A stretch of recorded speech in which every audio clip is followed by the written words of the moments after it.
salaamaaleykum mbokk yi ak xarit yu ñuy teewlu ci i rajo ak ci ITV ñu ngi leen di nuyu bu baax a baax di leen ziar amaat mbégte ànd ak yéen ci xew-xewu jamono seen jotaay bi ngeen taamu talaata bi ñu ci ànd ak Ibou Fall ci waxtaan bi Ibou Fall maa ngi lay nuyu bu baax te di la ziar. Mohamed maa ngi lay nuyu di nuyu say kilifa jotuma leen woo ci weekend bi mais xam nga li ma la waxul.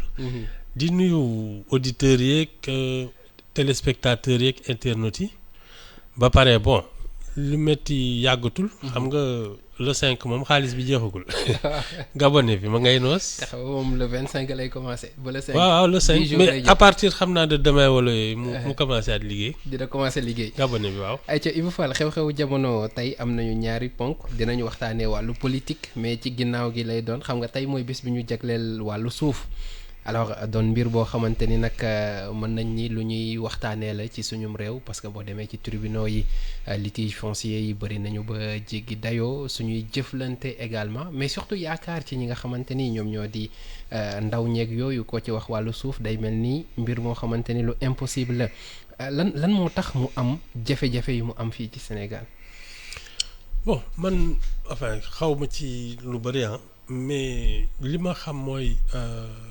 dafa am ñaari wàll ci yoonu suuf dafa am ci ñi njëkk a sanc balaa tubaab bi ñëw ñi nga xam ne dañ sanc ay dëkk ak yooyu xam nga ñooñu soo demee ñu ne kii mooy borom dëkk bi.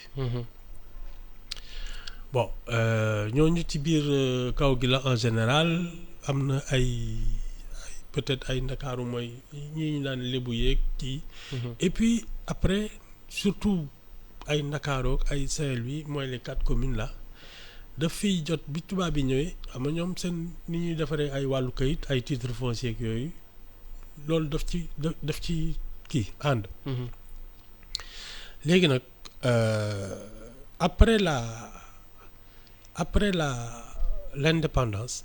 Senghor dafa génne la loi sur le domaine national. c'est-à-dire dafa jàpp ne lépp lu amul ay titre foncier ay kiiwu privé yooyu daf day bokk dans sur le domaine national maanaam état bi am na sañ-sañ bu ne mais loolu la loi 64 sixième voilà mais loolu dañ koy wax nii rek mais am na ñoo xam ne soo ñëwee foofu ne leen kii suuf si moomoo ko te mu xam ne soo ñëwee ñu ne la kii mooy borom dëkk bi maama ma ko sañcoon soo ko ne moomoo fii da ngeen di reyante parce que boobu même je pense juróon na coow lu bëri ba am ku waxoon ni dafa am ñaari droit yoo xamante ni moom moo le droit coutumier muy droit de H moom noonu la ko tuddee woon yor sa xaj yi ba sanc sa dëkk ak loi 64 bi nga xamante ni moo ñeel domaine national bi moom la ñu àtteegul ba léegi loolu ñu topp ba léegi moo ñu topp ba léegi munoo kii donc léegi li tax lu mel ni ay ndakaarook yooyu seen suuf di gën a jafe c'est que fii nga mën a ñëw def transaction boo xam ne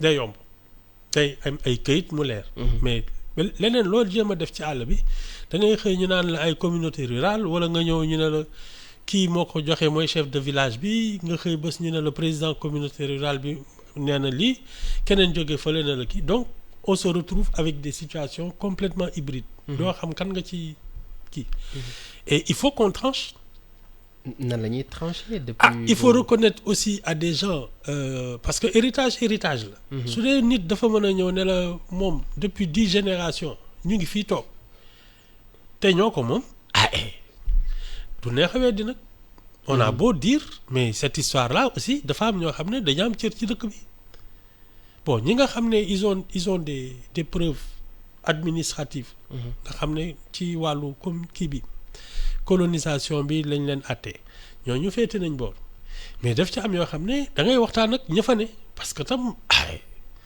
c'est comme ça ñooñu seen bakkan lañ ciy def.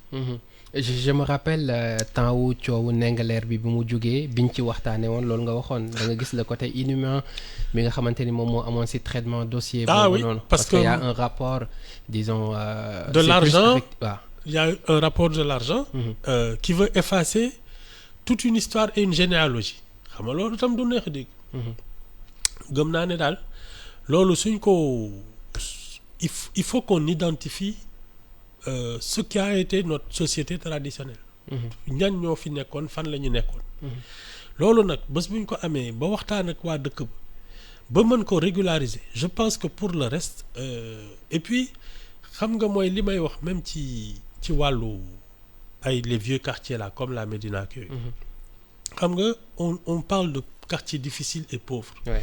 Ils sont pas pauvres parce que seen patrimoine mooy kër yi nga xam ne foofu ñu nga fa suuf la bon am na ci yoo xam ne tabax bi c'est pas très mis en valeur ak yooyu donc les gens ont des difficultés peut-être à s'entretenir. ñun li ñuy naan ay affaire loyer yi dañ ko war a wàññeek yooyu. Oui. Mais ça c'est une erreur. C'est une erreur. Oui, parce Lu que tax mu nekk une erreur? avec un vrai plan d'urbanisation collective, c'est-à-dire que commune day ñëw ne ñun dañu bëgg a defar fii. Oui. ñi fi am suuf soo leen bëggee ngeen ñu defaral leen seen kër yéege ko ay immeuble ngeen di am ay revenu ñu defaraate leen seen kër commune bi di ci am parce que y a des taxes ak yooyu. yéen ngeen féete boor ñu defaral leen moderniser ko defar dëkk bi ba mu rafet. ngeen Si am je comprends bien commune bi moom mooy tabaxaat. mooy voilà c'est-à-dire que ñoom. Oui. li ñu am ci suuf. Oui. C'est une garantie. D'accord. Les banques peuvent travailler sur ça. Mais il faut qu'il y ait une vraie politique à long terme. buy tax ñi na sañ ci def seen xaalis. Et qu'il y ait un accord entre les banques, les communes et les propriétaires.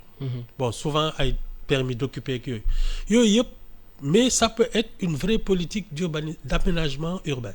mais loolu xawuta diis ci wàllu investissement parce que bu ma xoolee même fan yi moom moo nekk débat bi en France ñu bëri ci communes yi kër yu ñu tabaxoon léegi dañuy xool na lañ koy céder parce que c'est trop de charge ñun ak suñu doole fi mu toll est-ce qu'on peut faire ça? moom kay c'est pratiquement créer des villes hein? C'est créer des villes. villes. Ah oui, recréer des villes.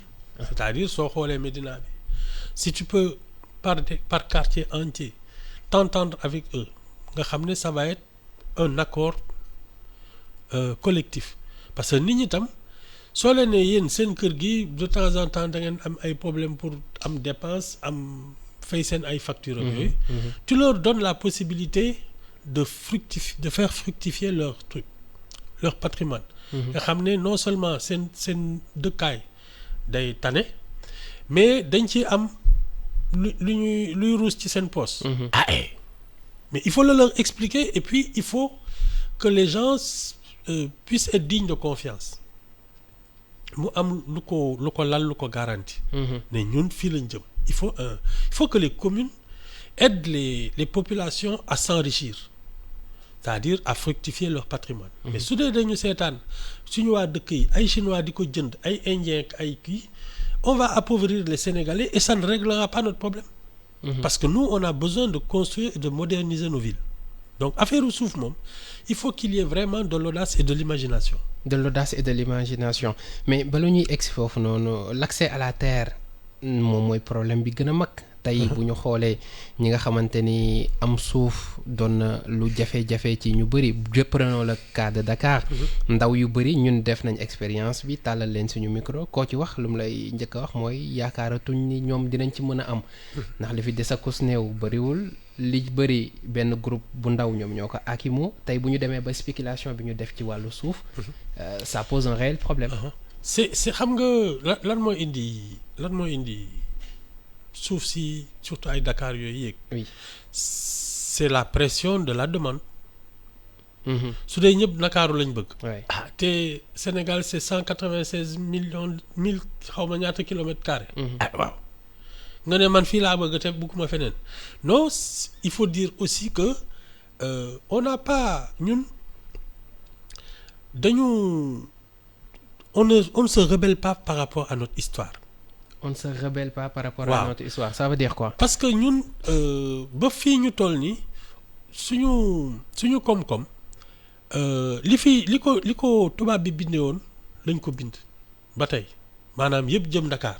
Nous on a des ressources naturelles moom la ñuy jël indi port de Dakar yónnee ko dëkk tubaab bi defar ko ba mu rafet delloo si ñu ko on consomme.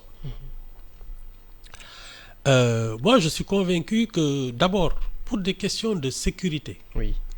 Il faut que les villes frontalières comme ay yi féete ay Podor wala ay Matam wala ay Kédougou li nga xam ne moo parce que nous sommes dans une ceinture de feu. Il faut que ñu renforcer leen et moi je pense beaucoup aux villes garnisons là nga xam ne d'abord tu as une vraie force militaire ay école Prytanée ay école supérieure de ak yooyu te en fait ce genre de choses ça génère une économie parce que il faut ñu lekk il faut ñu il y a plein de services et gis nga lan mooy indi infiltration yeeg yooyu c'est la pauvreté c'est-à-dire que quand ces villes-là n'ont pas d'activité les gens sont pauvres et donc ils sont influençables mais si dans ces villes-là il y a de vraies activités qui nous permettent en plus de contrôler notre défense nos frontières day décompresser Dakar et donc une fois que c'est décompressé les prix reviennent à la norme mais su dee ñun ñëpp Ndakaaru lañ bëgg a dëkk te bëgg lañ dëkk feneen effectivement ça va coûter très cher. mais loolu politique la parce que tey bu ñu xoolee ni. yaa ngi koy wax léegi lépp Dakar lañ ko concentré. c'est pas normal. tey bu yàgg ba léegi ñu ngi wax lu jëm ci exode rural mënuñu fexe ba indi ci saafara buñ ci paree ñëw dal ci immigration bi mais dañuy seetlu ni tey Dakar rek la ñu bëri jàpp ni fi la ñu mën a xëy lijjanti fi dara yeneen boo demee day mel ni Dakar rek mooy Sénégal. oui non et ça c'est parce que ñun mooy li ma la wax on ne s'est pas rebellé par rapport à l'histoire parce que c'est la colonisation qui a fait de Dakar c'était la capitale de l'AOF sax njëkk Saint-Louis moo doon capitale du Sénégal oui bi ñu ne dañuy jël indépendance ba mu am ñi naan dañuy bëgg a def Dakar zone franche génne ko Sénégal ci la ñoom Mamadou Dia ne la capitale du Sénégal maintenant c'est Dakar loolu indi ñu toxul capitale bi jëlee ko Saint-Louis Dakar mais loolu c'était dans nos relations de colonie bi nga xamee ne sa bopp nga fi nekkal tu dois te recentrer sur toi-même parce que ñun notre avenir c'est de nous tourner vers l'intérieur de l'Afrique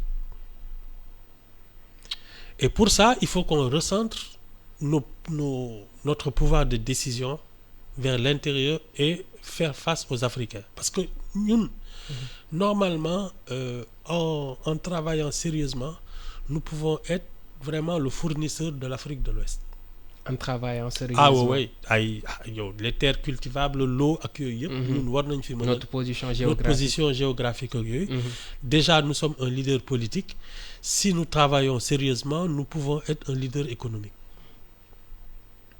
nekk le fournisseur des pays qui sont enclavés loolu nag ambition alors beneen mbir bi ambition boobu noonu bokk na ci li koy freiner également mooy régime yu fi jaar yépp bëri na ci ñoom ñuy defaru ci wàllu suuf keek li ni mel. loolu da nga koy laajte wala. partage gâteau bi. da ngay laajte. damay laajte. loolu kay jarul laaj je pose des questions. jarul laaj sax ça s'est passé comme ça. li ñu njëkk a def mooy tubaab yi dañ génn rek ñu ñëw dëkk seen kër yi j'ai pris la place du blanc. ça déjà oui ça se passe comme ça. ça se passe comme ça ku ñëw ak say mbokk ay yow séddale suuf si jël les villas là conventionnées ak yooyu voilà dootal dara ndax tu sais juste après le départ de Wade. dañ jékki-jékki y a eu tellement de scandales ay affaire jaay nga ma oto jaayoo ma oto.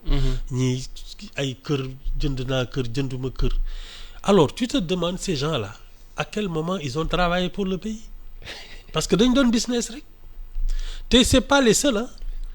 non je t'ai parlé de l'affaire de la caisse de péréquation ceeb bi quota ceeb bi nga xam ne dañ lay jox autorisation nga dem toog Sandiniéry ñu jox la 400 millions te doo ñàkk c'est comme ça qu'on se partageait les titres.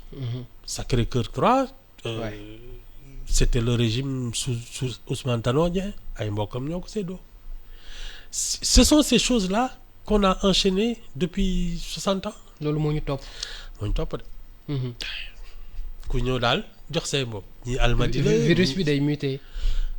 En tout cas daal non c'est que c'est la raison pour laquelle les gens veulent le pouvoir accéder au privilège léegi nag c'est encore plus compliqué quand on te dira oui maintenant nous avons du pétrole et du gaz les gens vont devenir fous ndegam àllum neen kese nii rek dañuy saalit bés bu gaz bi xeeñee dëgg nga xam ne c'est des sommes astronomiques les gens vont devenir fous moom kay dañuy xanaa ñu bañ a juum tànn kon li ñu gis nii ci présidentielle bi ñu dëgmal ak nombre pléthorique candidat à la candidature yi lii mooy li ñu jot a gis. non ñi ci bare dañuy fo ñi ci bare moom ay kafkat présidentielle oui xam nga mbumbaay bi xumbalment bi dugg naa fii génn fële ak yooyu ñi ci bare dañuy fo mais je sais pas si tu as remarqué les grands débats sur maintenant le financement de Pastef depuis 2-3 jours ce sont des sommes colossales dont on parle d'ailleurs moom laa doon bëgg ñu ñëw ci deuxième partie bi gis nañu xam nga mës nañ fi toog il y a quelques années ma ne leen bés bu affaire u pétrole ba gaz bi c'est pas les petits voyous qui vont venir ce sont de vraies mafias parce que xaalis bi day bëri mafios yi dëgg nag day sañse ba set yaru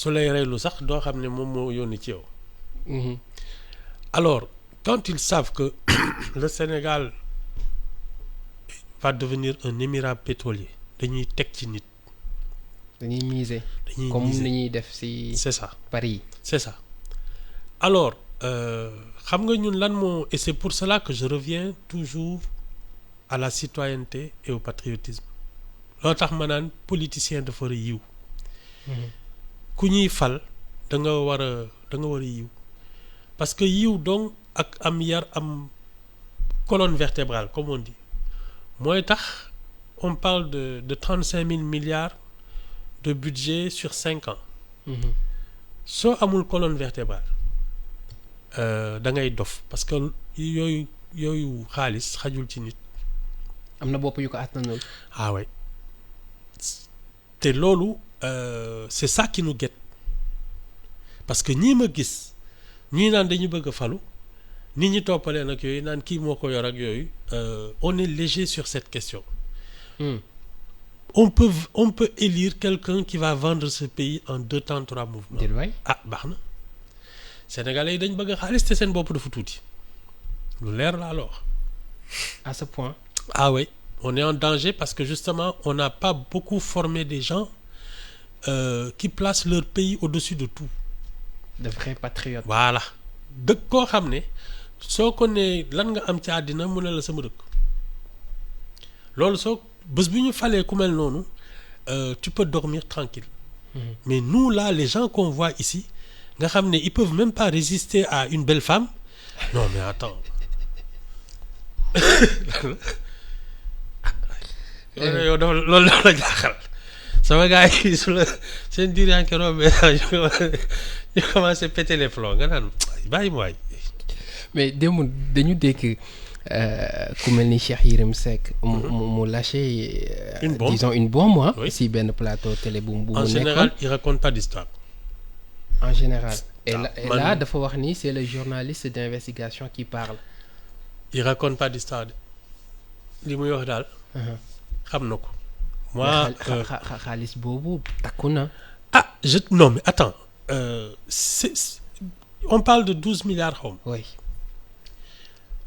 est-ce que tu penses que c'est irréaliste d'investir 12 milliards en te disant tu peux mettre la main sur 35 000 milliards le calcul est simple dama lay mën nañu da ngay gis koo xam ne il sera prêt à mettre 100 milliards sur un candidat en se disant kii su toogee les richesses man maa koy jot c'est comme ça et il n'est pas le premier à le dire ñu bëri dañuy et il n'est pas le seul c'est-à-dire mais le vrai problème c'est que genre ñooñu di dugal seen xaalis di teg du ñu teg ci benn nit duñu miser ci benn nit non les gens des finances là mën nañ c'est-à-dire dañuy mën yàpp mën jën ils te disent kii il est bien placé P bi mais su daanoo 2 bi 3 bi 4e bi yëpp c'est-à-dire fi ñu dugal fii ils vont investir moins sur le 2e et un peu moins sur le troisième. Mais ils sont toujours en repérage. dañuy partir ci principe bu dans tous les cas on gagne. On gagne. bu premier Ils bi vont pas jàll lâcher. deuxième bi xëy na Non. dina jàll Ah, au c'est ça, troisième bi. c'est ça. mais quelqu'un comme Ousmane Sonko ak fi li mu tabaxee carrière politique am ci li mu ci jot a am discours yi mu doon def yenn saa yi révélation yi mu doon def mi nekk ci politique dëgg est-ce que xel mënees na joxtu loolu parce que bu ñu xoolee même parti bi les patriotes amul contradiction xam nga man lan laa gën a gëm. oui. ba léegi nii les gens qui font de la politique. Ce qui les intéresse c'est accéder au pouvoir pour se partager les privilèges. kese kese. amu ci koo xamante ni Sénégal kese moom moo la ñor. non franchement xool naa ba xool. on n'a même pas cette culture. ah oui mais pourtant changement boobu lañ doon gis ci moom la ñu doon annoncé kon ci ex parti Pastef. non attends tu as vu son train de vie. le train de vie de. waaw Ousmane Sonko. waaw. ah garde du corps chef de protocole kii ñëpp naan ko. ah mais il n'est pas n'importe qui hein. waaw mais gis nga déjà rien que ni ñu ko fi ñu ko teg. mooy li ma wax c'est un peu da ngay dem ba tu es habité par le complexe de Dieu da ngay yóbbu foo xam ne yeggu goo fa. te li ko indil tous ces problèmes là justement. C'est exactement ça. Il est tombé sur un problème qui était très sérieux. mu xool ko xeeb ni kii daal vraiment c'est rien du tout mooy l'affaire Adji Sarr. Il a refusé de voir qu'il était face à une justiciable et que lui-même était un justiciable. Il a eu ce complexe de supériorité, a refusé de dire man c'est une jeune femme de 20 ans qui me traîne en justice. loolu dafa tuuti woon ci moom. Il a préféré inventer un complot d'État. Macky Sall la arme militaire yi la magistrat yi la ñi kii voilà tout le monde sauf une jeune masseuse. mais bu ñu xoolee fi mbir bi tollu instant bi nii est-ce que duñ ne xëy na peut-être dafa gisoon aboutissement wu mbir bi fu mu jëm. non fii mu toll nii. c'est pas l'affaire Adji Sarr qui l'a mis en prison. C'est une affaire d'État. mooy la raison d'État bi may wax. un appel à l'insurrection yooyu. looloo ko fa. mais ñu bëri dañ doon wax ni affaire Adji Sarr bi comme nuñ koy waxee c'était que la partie visible de l'iceberg. Non. Il faut pas se tromper. Adji Sarr a porté plainte en l'accusant de viol répété. moom duggul ci leneen. et je suis convaincu que su amuloon problème ak Ousmane Sonko Adji Sarr mi 2024 Sonko la naroon voter parce que c'est le profil des jeunes désespérés. Oui, attends, tu viens de ton village, on te fait masseuse, tu gagnes à peine ta vie, mais tu as envie que ce pays change. Adji Sarr mi su jotewuloon ak Ousmane Sonko 2024 soo moytul moom lay voter. da nga bëgg a wax ni ñu bëri ci ñu ànd ak Ousmane Sonko même profil boobu la désespéré. Mais oui, ils veulent que ce pays change. Oui.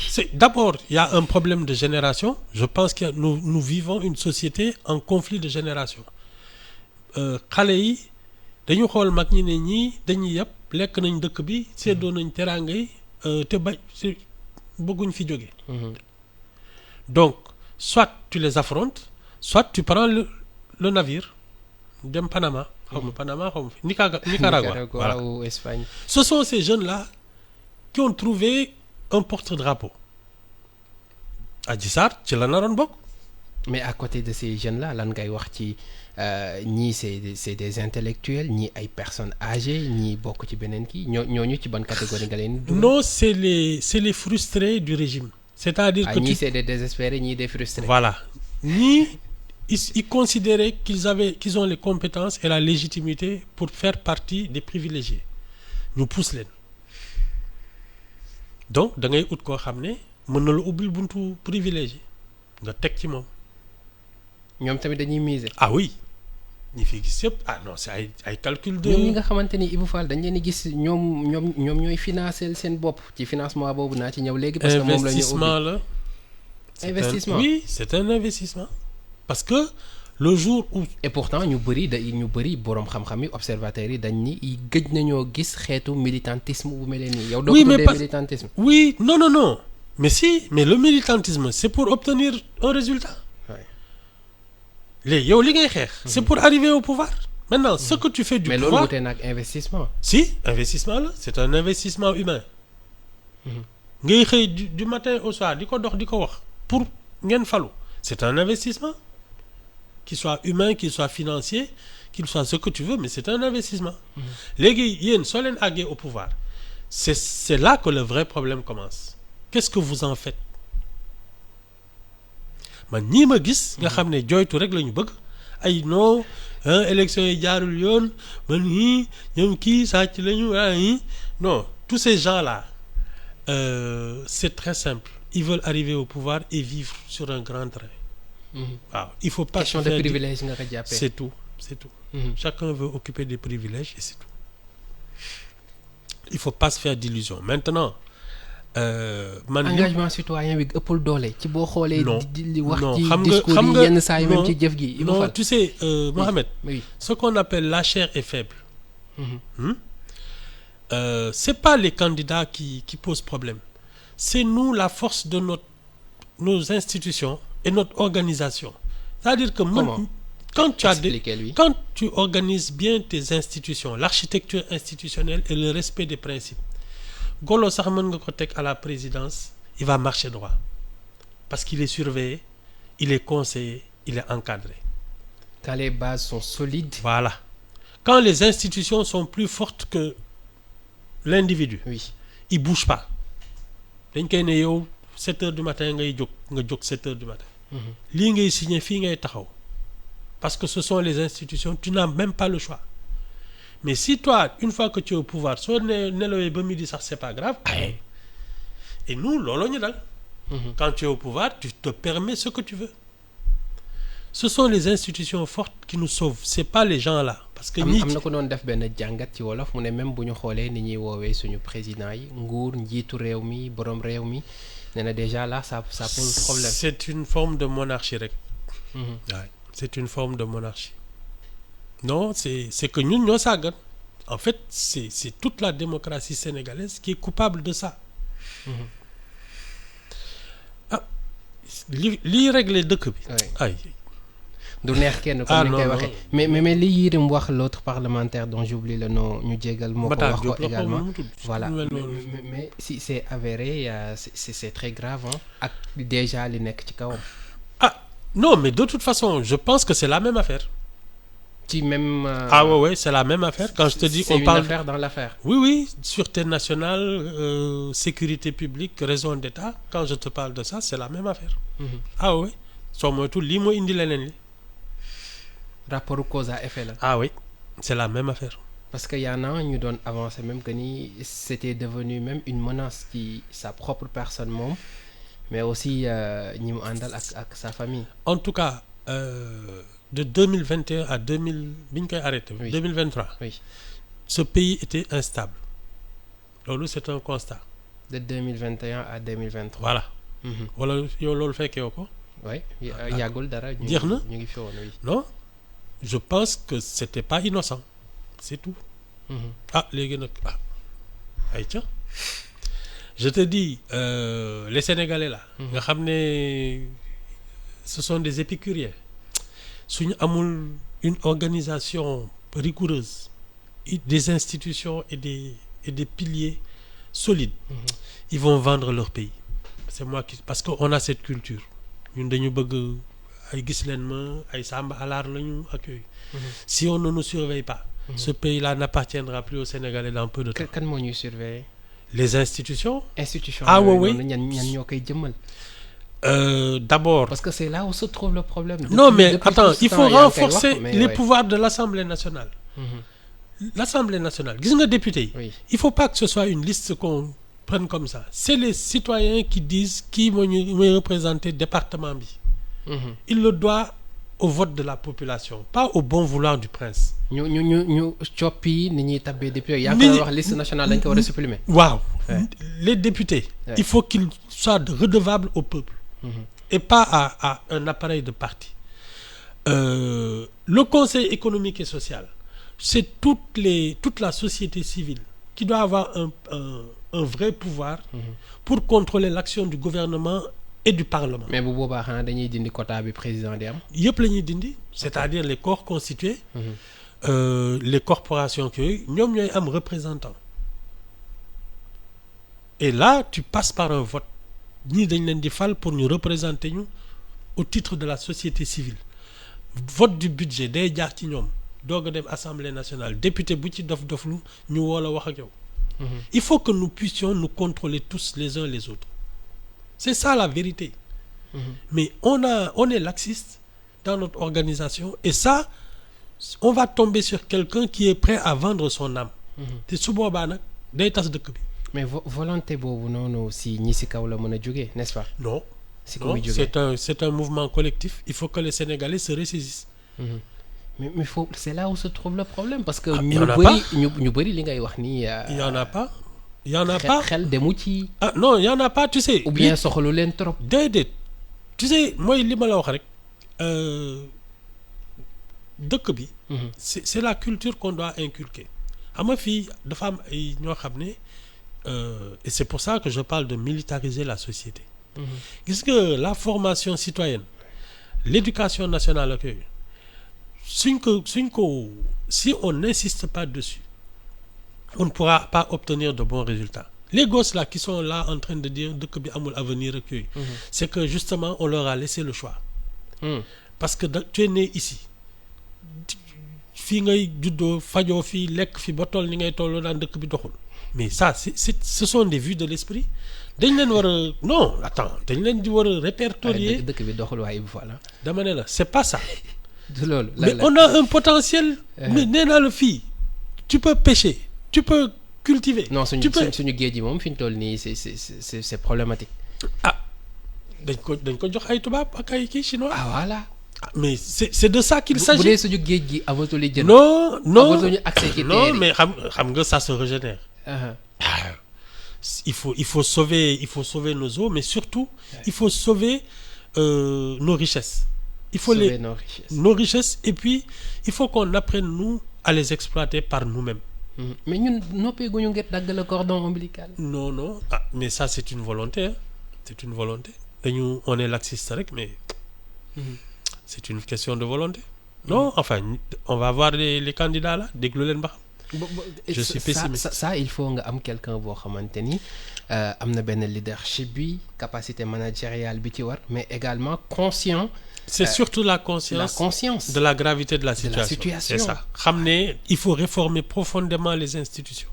waaw loolu moom keneen ku la fi wax leneen. naan wey non su ma ñëwee dañuy defaraat ñaari pont ñetti tali ak benn kii non nga xam ne kii moom il a même pas compris ce qui se passe. non c'est mais l'autre problème qui se pose mooy ñoom ñooñu amuñu intérêt ngir def li ni mel ci bu ñu xoolee seen bëgg-bëgg politique parce que plus ñu am ay pouvoir. c'est de ça kan moo ñu promettre ne bu ñëwee dina limiter les pouvoirs du président. c'est de ça que je te parle. Ils sont nombreux à le dire. Il faut qu'on ait la chance ou la lucidité surtout d'élire quelqu'un qui place son pays au-dessus de tout. Y a que ça nit koo xam ne dafa bëgg dëkkam loolu rek la ñu mën a fa. ñoom ñëpp nee nañ bëgg nañ dëkk bi ah. doo ma bàyyi. ñi nga xam ne je te dis bu noo wax la waay. ah oui. ngay am li ñu naan sama jabar bu ndaw mu indi la problème rek nga ne ko foo bëgg ñu xotti la suuf non mais attends non tu sais on a cette légèreté par rapport à la gravité de la situation. mesuré wuñ ko bu baax. Non et puis on n'a pas le sens de la patrie et de la citoyenneté loolu moom on l'a perdu depuis longtemps. waaw ça moom c'est malheureux. rompre cycle bi ñu nekk nii mooy la seule voie bi ñu mën a mëne ci. xawma kan moo koy def de. mais j'espère que c'est le prochain président. Parce que si c'est pas le prochain président ce sera autre chose. Ah oui? Ah oui. La situation est aussi alarmante. Man de je suis pessimiste. Tu dois Ibou. Baax na on est au bord du gouffre de. waaw loolu moom xam naa ko. mu ngi noonu xew-xewu jamono la woon àndoon ci ak Ibou Fall amoon mbégte bu baax a baax seq ak moom waxtaan bi sant ko gërëm ko sant également Amady Sy moom moo féete woon ci xarale gi donc Ibou Fall ñu jox la rendez-vous ëllëg incha allah ci fait divers ci fait divers yi. fekk weer wi kii. féete à boor partir le 6 moom bu jotee. waaw dina ñibbisi dina ñibbisi. le 6 bu jotee yaakaar naa ni dina ñibbisi à moins que mu dem Qatar. ah waaw xaj na ko de. ñeme na ko de. mais yow incha allah dinañ la retrouver demain incha allah. demain waaw. merci beaucoup c'est toujours un plaisir di ànd ak moom ci waxtaan bi yéen itam mbokk yi doon ñu teewlu si iRadio ci ITV ak ci suñu page Facebook di iRadio Sénégal fii la ñuy yemandi xew-xewu jamono 10 heures di ngeen am jukkib xibaar yi ci iRadio ci français lay doon buñ ca noppee xorom ci cin ak Cheikh Sarr xibaar yi wéyandi si www.imedia.sn 18h30 retour sur l'actualité ak El Hadji Baba Ndiaye le 20h ak Aïssata Ndiaye